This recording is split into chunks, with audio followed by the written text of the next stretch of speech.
पाक फौज ने शुमाली वजीरिस्तान में दहशतगर्दों की सरहद पार कार्रवाई नाकाम बना दी। ISPR के मुताबिक पाकिस्तानी फौज की कार्रवाई में 8 दहशतगर्द हलाक, 4 जख्मी हो गए। पाकिस्तान बारहा अबूरी अफगान हुकूमत से कहता आ रहा है कि वो सरहद के अतराफ में मौसर बॉर्डर मैनेजमेंट को यकीनी बनाए।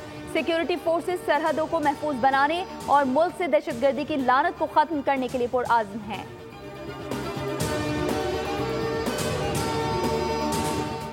कराची में रेंजर्स और पुलिस की खुफिया इतला पर कार्रवाई। पाक कॉलोनी से Lyari gang war Abdul Samad group का भत्ता खोर और मुनशियात फरोश मुलजिम मोहम्मद आमिर गिरफ्तार। स्पेशल इन्वेस्टिगेशन यूनिट की कार्रवाई में स्ट्रीट क्राइम और खवातीन से सोने के जेवरात और नकदी छीनने वाले 3 मुलजिमान पकड़े गए।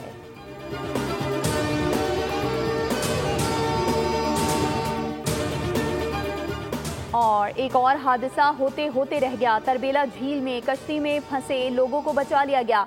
हरीपुर की तहसील गाजी के इलाके से कश्ती हरीपुर जाते हुए कीचड़ और दलदल में फंस गई थी। इत्तला मिलते ही रेस्क्यू 1122 ने फौरी रिस्पांस दिया और तमाम 80 मुसाफिरों को 2 कश्तियों में मुंतकिल करके तरबेला झील हरीपुर किनारे पर मुंतकिल किया। वाकया कश्ती में ओवरलोडिंग की वजह से पेश आया।